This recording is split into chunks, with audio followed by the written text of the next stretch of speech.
I wore the shirt from my brother because he's a Patriots fan. I have to change the background though. I'm not sure he loves Red Sox, but I'm sure he doesn't love the Red Sox. Brother Eli, Rabbi Eli Perlman from Beit Shalom, Congregation Beit Shalom in New Jersey, joining us today. He's going to teach us. We're going to learn from him. He's going to take us, he's going to school us, as he would say. And so without further ado, and we all know my brother, Rabbi Eli B. Perlman. Rabbi Eli, make us smarter today. Welcome to our shul. Thank you much. Thank you. Can you all see a blank screen? Yes. Yes, we can. Everybody did the right thing. They all muted. So. And what you're going to learn today is on the screen right now. So let's keep going. Okay, got to do that. There we go. Okay, so now that we got all the niceties over, let's begin. We're going to have a little bit of Judaica today, and hopefully some of this stuff you don't know, and some of it you may have forgotten, and some of it will reinforce, and some of it you'll just have to sit and enjoy it or not. Whatever you do, it's very personal. So let's begin. First of all, what we're going to be talking today about is, why does Judaism focus on the sad? Sadness is something that we all know about, and we view Judaism through other people's eyes sometimes, and they tell us, why are you always so sad? You know, why do you, like right now we're in the 3 weeks on the saddest time of the year for us, the Jewish calendar, and we're waiting for Tisha B'Av to come, and we're still mourning for millennia over the destruction of our holy temples. Who mourns for millennia for something? Who does that? Jews. We do. So that's a sad thing. We set aside several well-defined periods of mourning, which we'll get into. Most of our Yiddish and liturgical music sounds very sad. Some of it is not, but most of it is. Many people's stomachs turn when they watch what we eat: gefilte fish, gribbenes, chopped herring, chopped liver, chopped whitefish, and all the other good stuff that we like. And you take somebody that's not Jewish and you say, would you like some gefilte fish? And they turn white. I don't care. They just don't look good. They get sick. They can't believe somebody would eat that. And gribbenes, to me, that's the best. But try to let somebody else eat that. So it's no wonder that we appear to be sad. We spend so much time punishing ourselves by focusing on the dead, the great tragedies, the foods that we eat. So why do we do this? Why? And I have the answer right here. It's none of your business. So we're not going to talk about that. No, I'm just kidding. That's exactly what we're going to talk about today. So let us begin. We're going to come up with the agenda. We're going to talk about the 3 weeks: Yom HaShoah, Yom Kippur, the parts of mourning, all the parts of mourning that we deal with. Yud Beit Chodesh, by the way, is the 12 months. We'll talk about the others. You're going to see answers to those. And then what's the antidote to all this? But first, we have to get on a bus so we can go to school. So everybody on the bus. There's Morgan's school bus. Morgan, here comes your school bus.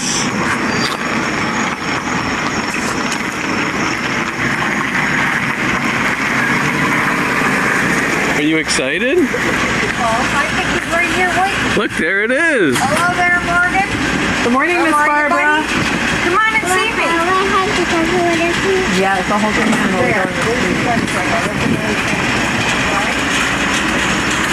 Hold on to the rail. There's a rail right there.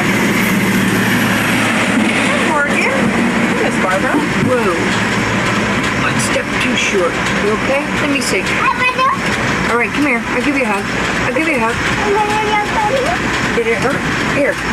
I have magic hug. Ah, boy, you're all better. Good boy. Hi, Ariana. Ariana, can you say hi? There's Morgan. So we're on the school bus. The kid gets hurt. It's sad for a little while. The bus driver gives him a hug, and everything's fine. But and when we have our 3 weeks that we're living in now, there's no hug. Nobody can give us a hug. And it's a sad time, and we just have to understand it. So I'm going to let an expert in the field explain to you what the 3 weeks are all about. It takes about 2.5 minutes for her to explain it. And I hope you understand that some of these, because of Zoom, some of these videos are a little bit choppy, but the sound is clear. So I have to apologize for Zoom, even though I didn't write the software for it, but it's just how it works. So here we go, the 3 weeks. On the 3 weeks, we mourn a host of losses. Not only do we mourn the loss of the 2 temples of our Beit HaMikdash, we also mourn various calamities in Jewish history.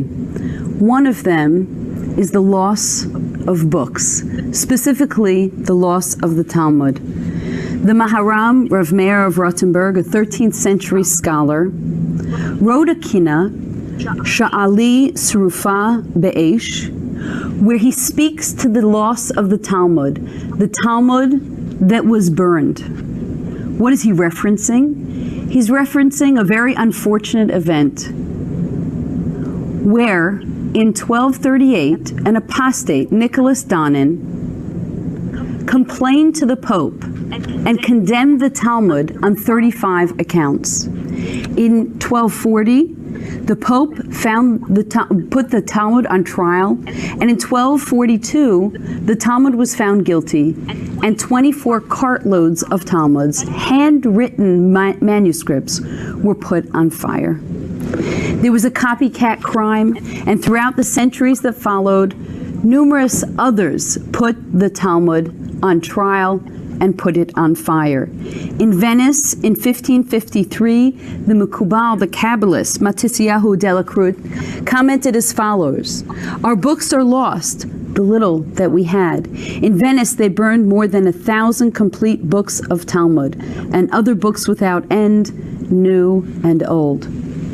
This wasn't a new crime. We have it recorded in the book of Yirmiyahu. Yirmiyahu, Jeremiah, who was imprisoned, was told by God to dictate a condemnation of the king, which he did through the scribe Baruch ben Neriah.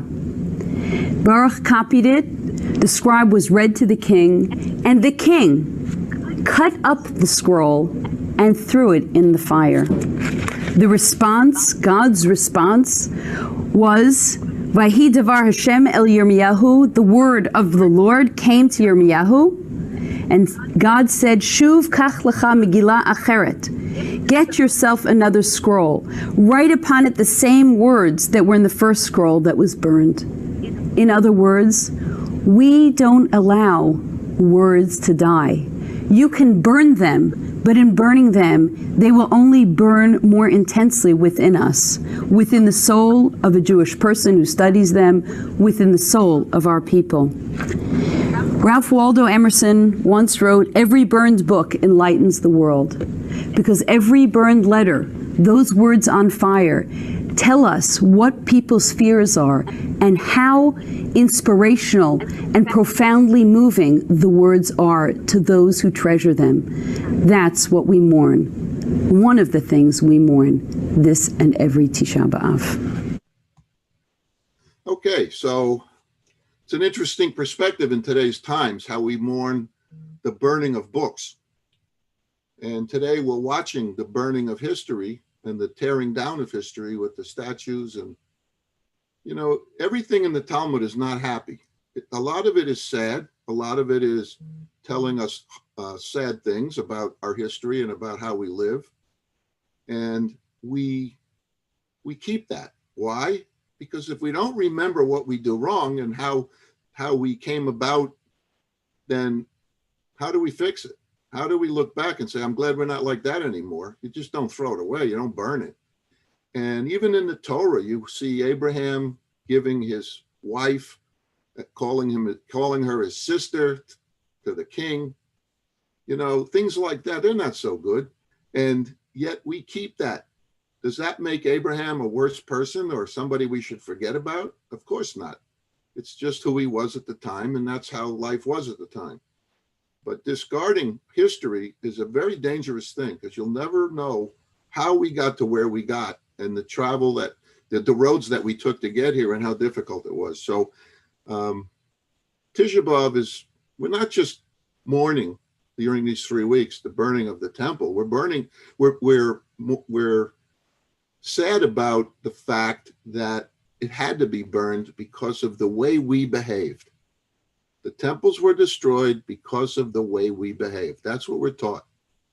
So we need to always know how we behaved and what caused the problem.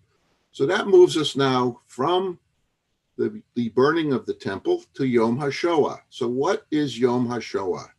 It's the anniversary of the Holocaust. And what we're going to do of the freeing of the Holocaust. So what we're going to do is show a video of what goes on in Israel. It's very short again, during that day of Yom HaShoah. And this was broadcast on the news broadcast in Europe. So here it goes. Israel has marked Holocaust Remembrance Day with memorial ceremonies and speeches. A third of the world's Jews were murdered during the Holocaust, which runs deep in Israeli public consciousness. The state was established in the wake of the genocide in 1948 as a place of refuge for Jews across the world.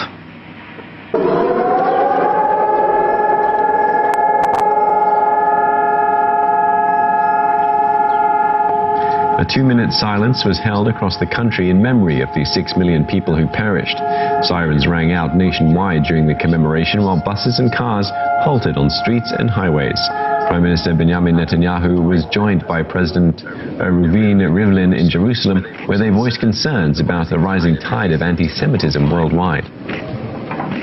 הימין הקיצוני, השמאל הקיצוני והאסלאם הקיצוני מסכימים רק על דבר אחד, על שנאת היהודים.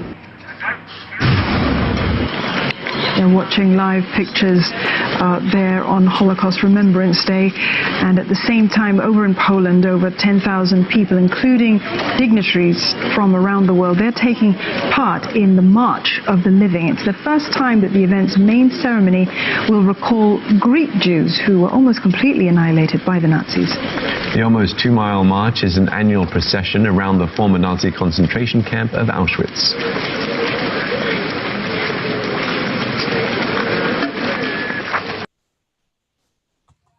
What I find encouraging is the number of youth that have gone to Poland to do the March of the Living, to remember. Like we say, we should never forget. Last year, they had an anniversary of Auschwitz, the closing of Auschwitz, and one of my members was in Auschwitz. In fact, 2 of my members didn't know each other. In fact, it was only 3 years ago when they come every Shabbos, and it was 3 years ago when they found out they were on the same train to Auschwitz and got off the train at the same time, went to Auschwitz. They never met each other at Auschwitz, but in our synagogue 3 years ago, because they were telling their stories, they found out that they were on the same train at the same time and all of this. And they were both liberated from Auschwitz. But this Lois Flamholtz, who's a member, went to the anniversary and took part in that. It was on all the news this year in January, and it was quite moving. So the reason she wanted to go, she's close to 90, but the reason she wanted to go was so she could say Kaddish there for her whole family who perished. Her entire family perished in Auschwitz. So she said she got to say Kaddish a couple of times, and the El Mole Rachamim was also chanted a couple of times for her family. So she felt so good, and she brought her son with her. Her son went with her, and he just was so moved by the whole thing, as everybody was. So what about Yom Kippur? This year is going to be a little different, isn't it? We're going to be watching it on virtual streaming. Yom Kippur. So I'm going to give you a little story about Yom Kippur now. Again, a video, short, and it'll explain what we do, why we do it, and it might give you some some knowledge you didn't know. Like the last one, I learned something. I had no idea that the Greek Jews were almost eliminated off the face of the earth. I had no idea until I saw that video. That was news to me. I thought I knew a lot about the Holocaust, but every time you learn something that was excellent. Yom Kippur is the holiest day of the year for the Jewish people. This is the time of year when most Jews show up for services, or at least more than usual. In big cities, you sometimes even need tickets. The place gets pretty crowded. To prepare, during the days before the holiday, people make amends and ask forgiveness from their family and friends, and then the day arrives. We learn, on this day you are to afflict your soul, and Yom Kippur makes atonement for you and all Jewish people. So, how do you afflict your soul? Famously, by fasting from food and drink. There are other prohibitions too. No bathing, perfume, sex, or wearing leather. It's a lot of stuff you can't do. Fasting and praying, though, are not enough, as Yom Kippur demands that Jews also commit to changing their behavior. As it says in the Haftorah reading from the prophet Isaiah, an empty fast is not sufficient.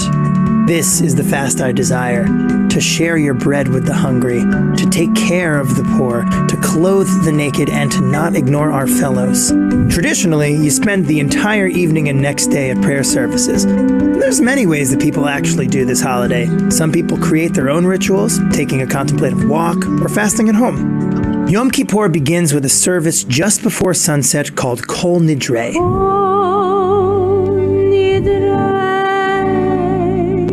You'll notice it's the one time a year where people wear a prayer shawl or talit at night, and many are dressed in white. Kol Nidre is a public apology in advance for failing to meet our own vows and admitting we're not perfect. The chanting of this stirring melody is the beginning of a marathon that ends 25 hours later. The evening, morning, and afternoon services that follow each contain special passages. Importantly, people chant confessions, called vidui, silently as well as out loud. Readers chant from Leviticus about the scapegoat ceremony that atoned for people's misdeeds, as well as the book of Jonah, about the prophet who ran away from God and eventually changed his ways. There's a memorial service called Yizkor. Yom Kippur is a time for relationship maintenance, requiring Jews to seek out reconciliation with others, with themselves, and with God. The imagery of the holiday is of gates, the gates of prayer, of soul-searching, and of forgiveness, which are closed at the final service, Ne'ilah, or locking of the gates. There's another metaphor, being written in the Book of Life on Rosh Hashanah and now being sealed in the very same book on Yom Kippur. You might hear people say, Gemar Chatima Tova, may you be sealed for a good new year. As Ne'ilah concludes, the shofar is sounded in a dramatic closing ceremony. With the final blast, the ups and downs of a really long day come to a full stop. It's chow time. Time to eat as Jews gather together for break the fast. Not breakfast, because it's at night. Like any good cleanse, Yom Kippur leaves you feeling wrung out like a sponge, having gone along a spiritual journey, refreshed and renewed, ready to begin again with a clean slate. Gemar Chatima Tova. So, Yom Kippur. I agree, at the end of Yom Kippur, you feel like you need to be wrung out. You're a sponge. You're soaking wet. And when I blow that long tekiah gadola at the end, there's not much left after that. So going to a break fast and eating isn't really joyous. It's just a relief. But he said the ups and downs of the day. There's no ups.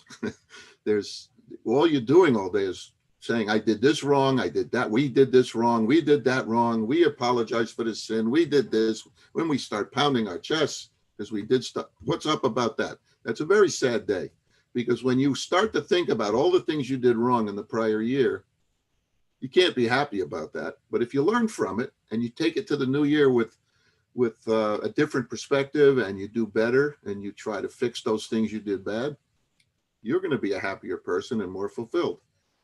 But now we deal with the death, the mourning process. And I'm going to share with you something about that. This is something I am sure everybody's going to learn from. And again, it's a short little video, but I think it's really well done.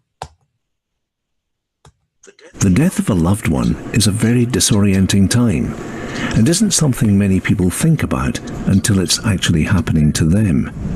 Judaism offers structured periods of mourning that help provide some support in the grieving process. Jewish tradition is to bury the dead as soon as possible. The period from the time of death until the funeral is called aninut. After hearing about a death, immediate family members may tear a piece of their clothing. This ripping is called kriya. You're tearing a hole in the fabric of your normal life. Many do kriya at the funeral. During aninut, many people don't know what to say or do. Sometimes they ask mourners, "Is there anything I can do?" They get the automatic response, "No, I've got it under control." If you're a mourner, accept help. It's okay. You have a lot to plan and a lot on your mind. If you're a friend, offer to take care of errands, grocery store runs, walking the dog. It gives you a way to connect with the mourners. They can't wait to marry a shiksa to at least be close to a Gentile. Something about a Gentile has to be involved with them. They're ashamed of their names, they're ashamed of their noses. They tell you how proud they are to be Jewish. They all tell you how proud they are. There is not one Jew in the United States that wouldn't tell you how proud he is to be Jewish. As soon as he finishes telling you how proud he is, he cuts off his name, his nose, cuts off everything he's got. Noses in the United States on Jews are getting smaller and smaller and smaller. Pretty soon there'll be no nose at all, just a face without a nose. Because they're all embarrassed to be Jewish. They are. You tell a Jewish girl in the United States she looks Jewish, tell her she looks Jewish, she'll stab you right in the heart.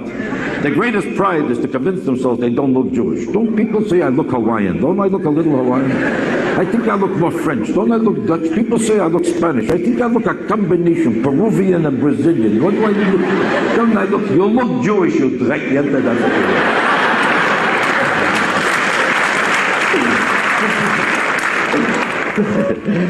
That's right. People are embarrassed about anything Jewish. Do you know that to this day, Jews in the United States move into neighborhoods where there are no Jews allowed? Do you know that? They actually move into neighborhoods where there's no Jews allowed. And there's nothing but Jews there. Each one thinks he's the only one. And they'll do anything to look like a Gentile. They'll put on brown shoes, white socks, anything. They try to talk English perfect. Hello, you have to go to the toilet. They'll do anything to convince themselves they don't sound, they don't look Jewish. They're even, do you know that they would never buy a dress made by a Jewish designer because it sounds Jewish? It's no designer. To them, a designer is only a designer if he sounds French. Every Jewish yente in New York has to wear a dress made by a French designer, then they feel like a swinger. How come there's no such thing as a Jewish designer? They're Jewish, too Jewish. If it's French, oh, class. French is class. That's to be a French designer. Every yente is wearing Yves Saint Laurent, Yves Saint Laurent, Yves Saint Laurent, Yves Saint Lafont, Yves Saint Laurent, la brun, la mer, la chèvre, très fraquette, mais faut tout arrêter. Did you ever see a Jewish woman saying, "You know, I'm wearing my Horowitz today. This is my hair."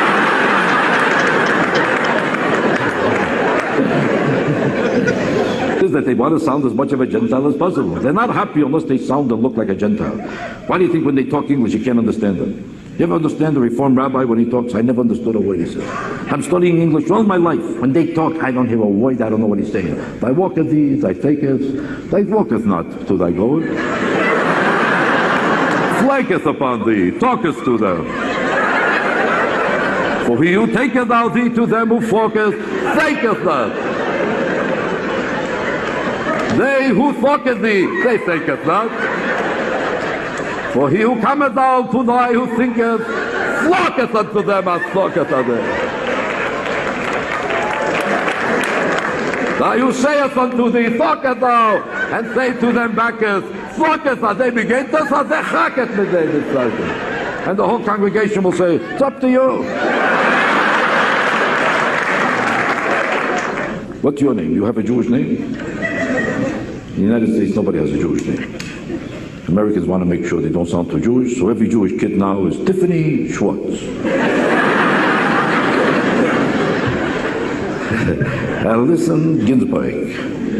Ashley Lipschitz. You're getting more reformed all the time. I know one kid is named Crucifix Finkelstein.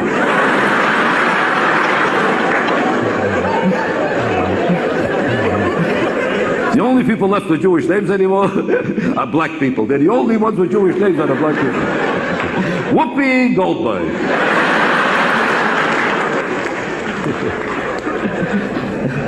Isn't that amazing? There's no Jewish names and there's no Jewish voice. Do you understand this? The only people proud to be Jewish, the Jews in London are proud to be Jewish. Did you know that? I performed for the Jews in London and I performed for the Queen of England. Isn't that ironic that the Queen of England loved me? She didn't think I was too Jewish. I come back to the Yentas and a little too Jewish for my taste. The Queen of England loved me. After the show, she started to talk like me.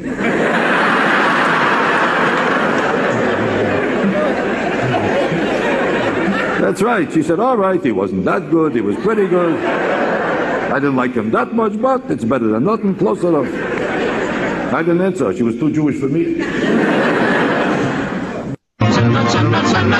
Everyone was laughing at Jewish jokes, especially if Carl Reiner and Mel Brooks were telling them. I'd like you to meet now a gentleman who I've had the pleasure of meeting and interviewing 2 or 3 times before, the 2,000-year-old man. Hello there. Hi, sir. How are you? It's good to see you. You know, many people still do not believe that you are 2,000 years old, but it has been authenticated. Yes, it has, certainly. I have a birth certificate in the land of Og, but I don't carry my birth certificate around. Why? Because it's a boulder. It's inscribed on it. Oh, I see, yes. Well, that would be cumbersome. No, credit cards, that's enough. But at first, the 2,000-year-old man had been a hit only with their friends. From 1950 to 1960, we never did it any place but at parties because the Jewish accent, remember, the war had been over for 5 years. 1950, it's 5 years ago that Hitler was using everything to denigrate Jews. Are we going to denigrate ourselves by making fun of our own accent? Jews will understand the Jewish accent. So we never did it any place but for friends. Sir, I read somewhere that you lived in Boston during the American Revolution. Did you know Paul Revere? An anti-Semite bastard. Didn't like Paul Revere. He was a hero. He hated the Jews. No. He was a hero. How could you call an anti-Semite? He warned he was afraid they were moving in. He had fear that they were going to go in the neighborhood and move in. No. They're coming. The Yiddish, they're coming. No. He was yelling. I heard him yell. He was yelling, the British are coming. Oh, my God. And you moved out. The British. One time, George Burns, he says, fellows, is that an album? You got an album of that? We said, no. He says, better put it on an album. I'm going to steal it. We put it out and it became a hit. And we still weren't sure. We still didn't have that stamp of approval. We worried whether the Goyim in the world would understand. Anyway, Cary Grant used to come by every day and he said, oh, I'd like a couple of those albums. They're wonderful. I gave him the first one. Then he used to he'd schnorr a dozen. And one day he said to me, can I get another dozen? I'm going to England. So he came back and he said, I went to the palace. She loved it. I said, who? He says, the Queen. She roared. I said, she loved it? He says, yes, of course. I said, my God, the biggest chicks in the world gave our stamp of approval in. So about a month ago, my sister called me and told me something that blew my mind. She did a DNA test, a 23andMe, and found out that we are 30% Jewish. I'm Jewish? What? Throughout my life, being black has meant so much to me. In college, I majored in African American studies. I wrote a book about what it means to be black. And now there's a DNA test saying I'm 36% African and 30% Jewish. I don't even know what being Jewish actually means to me. I grew up in a home where we played Marvin Gaye and Aretha Franklin all the time, where there were Ernie Barnes paintings on the walls, where we talked about what it means to be black at the dinner table, where we got to talk about how to survive an encounter with the police. On the other side, I know no Jewish relatives at all. I don't even know where this is coming from in my family. I have a suspicion though. I think it's coming from my dad's side.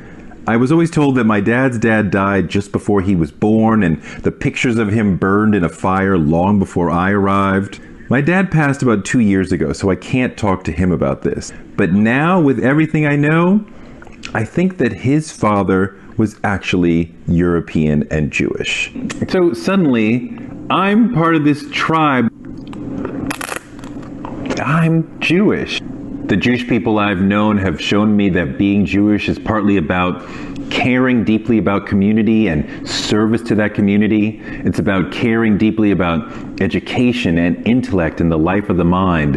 And it's about being proud of being Jewish. And it's about dealing with epic generational pain from the atrocities that have happened in the past, as well as the domestic terrorism that happens nowadays. And it's also about a deep spiritual strength from having to rebound from these atrocities. This is similar to what I see in the Black community. In both groups, there's a steely resilience coming from having to deal with epic generational pain. Both groups are intensely proud. Both groups feel tight-knit and bonded to other people just because of belonging in the group. And in both groups, people are constantly thinking and talking about what it means to be a part of the group and what it means to be a productive and positive part of the group. This is heavy because throughout my life, being Black has been central to who I am, where I wanted to live, who I wanted to associate with, how I saw the world. And those things aren't going to change, but I have to start to figure out what it means to be Jewish and to pull some piece of that into myself.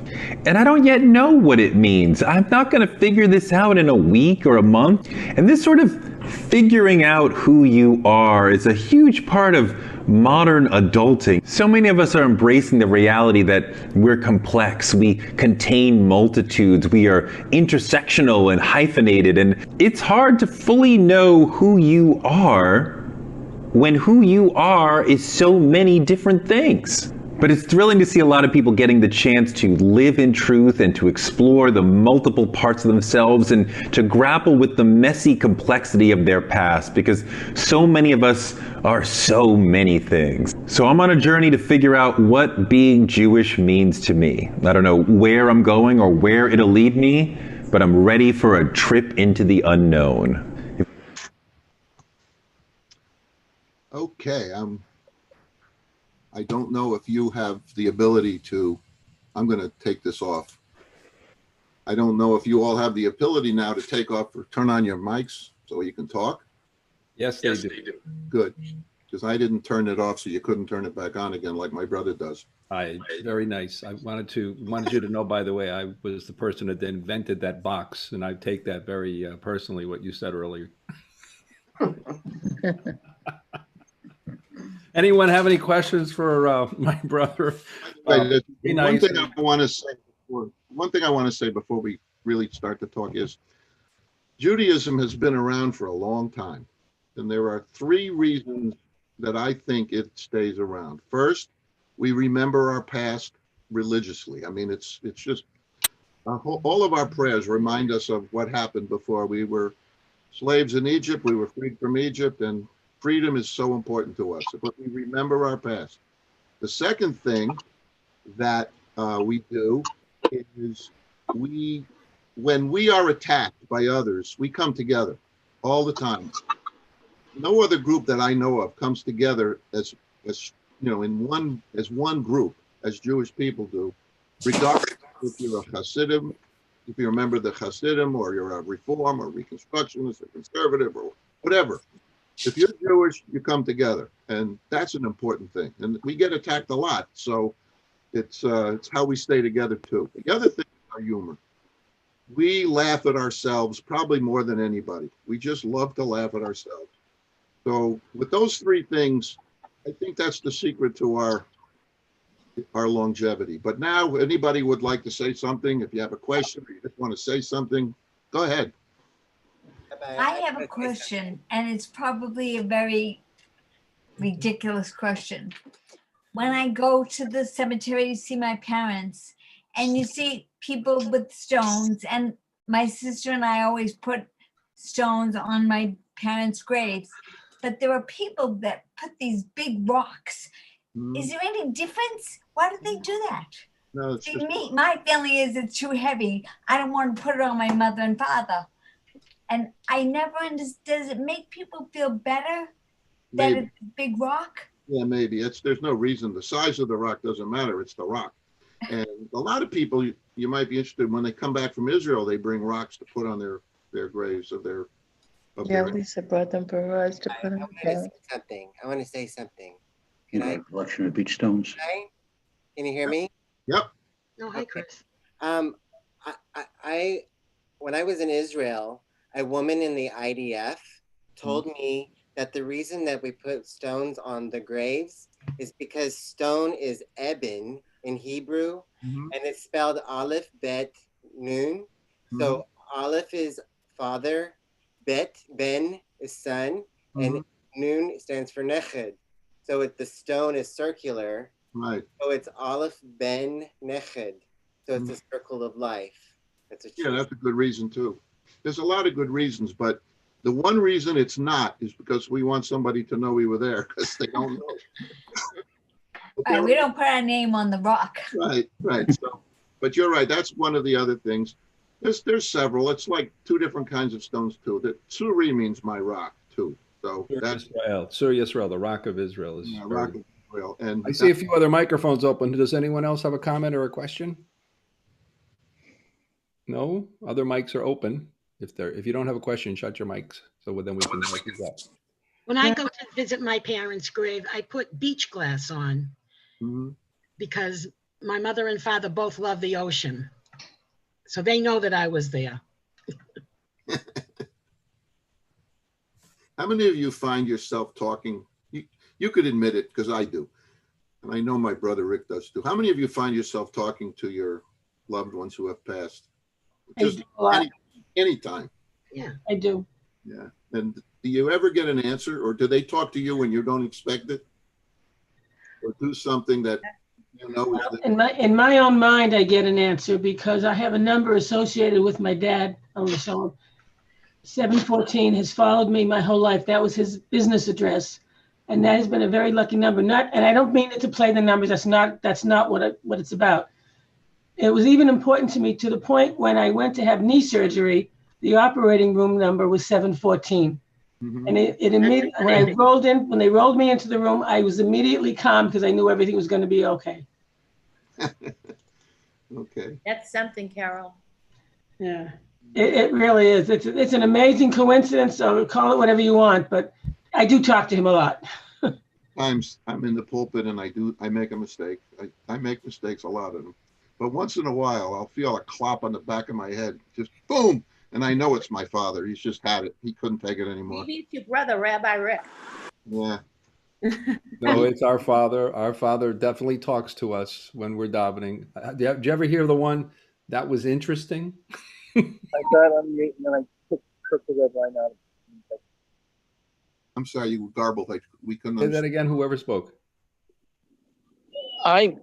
When I go to the cemetery to see my father and my mother, it's usually like if things have been really rough or I've got a really tough decision to make, and I'll talk to them. And when I leave, I know whatever decision I make is the right one. Mm-hmm. Yeah, you have a connection. And that's because my parents always taught me and us, my brothers and I, that Jewish people don't die. Well, not Jewish people don't die, because the soul never dies. It stays alive forever. And so when when the body is put into the earth, the body, the nefesh, the soul, doesn't need the body anymore. It's developed under its own, under its own designs, and now the soul continues to live forever.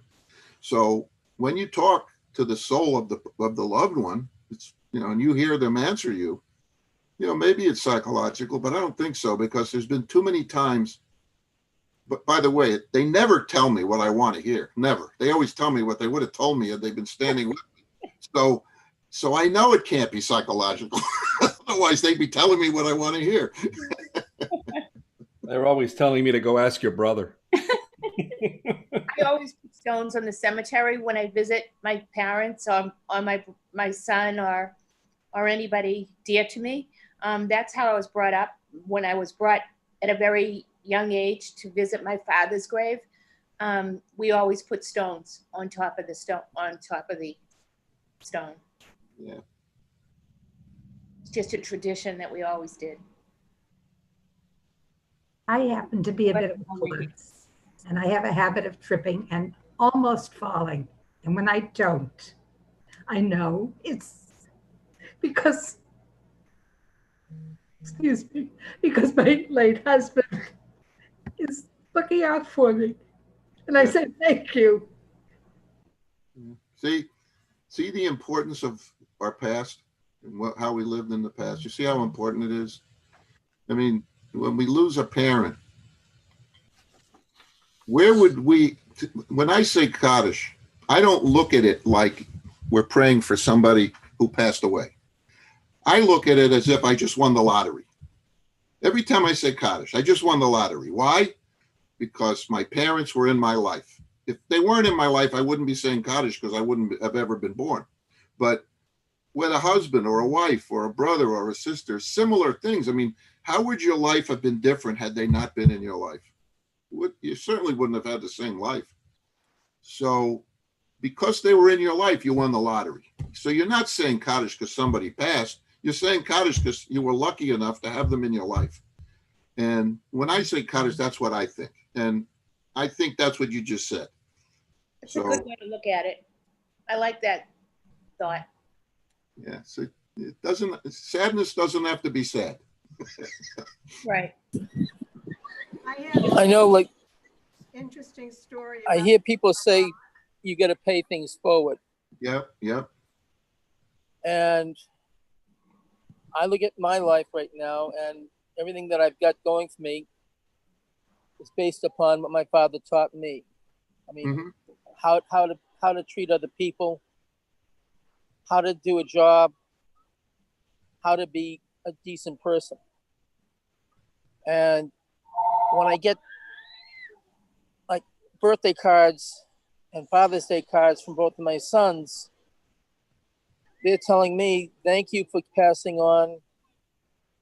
We're what we are because of what you taught us.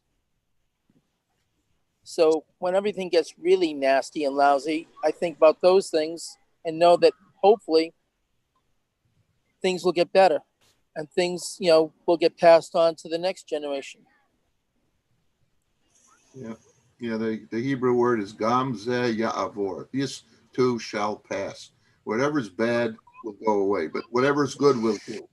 Everything changes. It's just the nature of life. And hopefully we learn from the good and we learn from the bad. And we try to always, if we can make the world just a little bit better than the way we found it, what else can we ask for in life? Try. I think there was somebody else that wanted to say something too. I don't think you can hear me. Yeah, we can hear you now, Harry. Go ahead. Speak louder. Go ahead. I have an interesting story about a rock.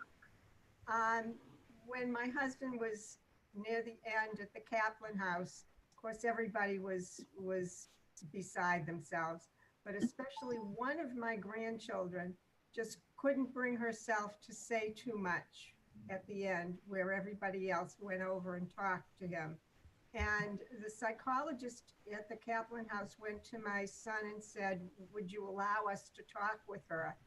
And took her aside and had her write down everything she wanted to say, and she read it to him. Also, she made a special rock, and it was her rock, and there was something on it that just, we knew it was hers. And when it came time for us to place rocks on his grave, on his stone, it meant so much to her, and it was something very special. And she was allowed to mourn with the rest of us because of that. It's a beautiful story, Harriet. It's a nice story. I have to tell you, being a rabbi and my brother being a rabbi, we get calls a lot from people who say they missed someone passing and they feel terrible about it. I'm sure you get those calls from time to time, brother. And I always remind people, it's never too late to talk to your loved ones. You can talk to them even though they may have passed physically. Exactly. Spiritually, the neshama, as he said, it's gone. It's not gone. It's here. It's with us. It's with us all the time. And it's never too late. Never too late, by the way, even if it's years later, to talk to our loved ones and to tell them the things that we think we're sorry we didn't get a chance to say. Now, I don't know if you agree with that or not, Rabbi, but that's how I believe. I agree with that. In fact, people do it at Yisker. I see them doing it. They start to cry, and I could see their mouths, and sometimes I could read their lips. They're apologizing. Unfortunately, I can't see it much now because of the virtuality of services, but and even Shiva, you can't go to Shiva. The funerals, you can't really attend. We're doing them on Zoom from the cemetery. It's just not the same. I can't wait for this to be over, really. It's just no good. None of us can wait for it to be over, but I'll tell you, I was on a webinar prior to coming with you guys over here. And people are talking about how they're going to do this and how they're going to do that. And, different synagogues are trying to figure out that very problem that you're talking about how do we feel close to each other during a time of social distancing when we're supposed to stay away from each other. Here's what we're doing right now. We have people from all over the country virtually with us, not only for our minyanim. Look at the rabbis in New Jersey. He got here to Peabody today with no traffic. And didn't even have to buy an airplane ticket. You didn't even have to get on that train that's going to nowhere behind you. Oh, that I'm always on that. And I know your brother Manny is probably watching on YouTube right now because he's been texting me. So, I mean, people are watching us and they're seeing us. And the people in Zoom, if you have your grid open right now, if you're watching just the speaker talk, then I recommend that you open your grid. There's a thing at the top of your screen that says grid view, and you should use that, because that gives you the opportunity to watch each other. Now, there's good things and bad things with that. One, if you're doing things in front of your camera, like, eating or whatever, people can see that. But the other thing is when we're davening, I tend to, I don't know if you notice, from time to time, I'll do this. That's because I have a computer over to the right side of me as well, which has a grid view going. And I watch from time to time. And what it does is it gives me that spiritual connection, watching you all singing with me. And when I see you doing this, then I know it's working, because that's what you do in shul. So it's fine. It's the same thing when we're giving a Devar Torah in shul. You're all sleeping. The point is this. What we're able to do right now on Zoom is be... Do not hear you. You can't hear me? Can you hear me now? I have to switch to Verizon. No sound. Nothing? I hear you. Yeah, you. Turn your volume up. For those of you who are having an issue with trying to feel the spiritual connection, watch the service in the grid view and look at others. And until we are able to safely return to the sanctuary, right? This is your virtual sanctuary. But until you're able to not virtually, but be able to physically get back together again safely, this is better than being alone in a room. That's why the rabbis didn't want us to daven alone. That's why they told us not to daven without a minyan, right? Because physically, psychology says it's better for us to be together. Well, I'm looking at a whole bunch of people right now. And you know what? Some of you right now are agreeing with me, and others think I'm talking too long. Others are what I can see it in all of you. You can do that, and you should do that in the virtual chat rooms that we're doing right now. Okay. Well, looks like we're getting close to the top of the hour. Is there anything else somebody needs to say or wants to say? I hope you enjoyed the videos. I think they are helpful to let other people explain things other than me, because they're smarter than I am. I was just going to say, I would like to say thank you very much. It was very, very informative in a nice way. And I agree with that totally. It was very, very nice. Thank very you so much. and a nice, fun way to learn. Thank you. Yeah. I have to go. Yeah, thank you. In about 3 minutes, I have a conference call with Crucifix Fagelbaum. So I think Christopher. Say hello. I think Christopher Right, wanted to hello. say something. Christopher, before we go ahead, open your mic. I was just going to say, I really appreciate you saying that, how when you say Kaddish, it's like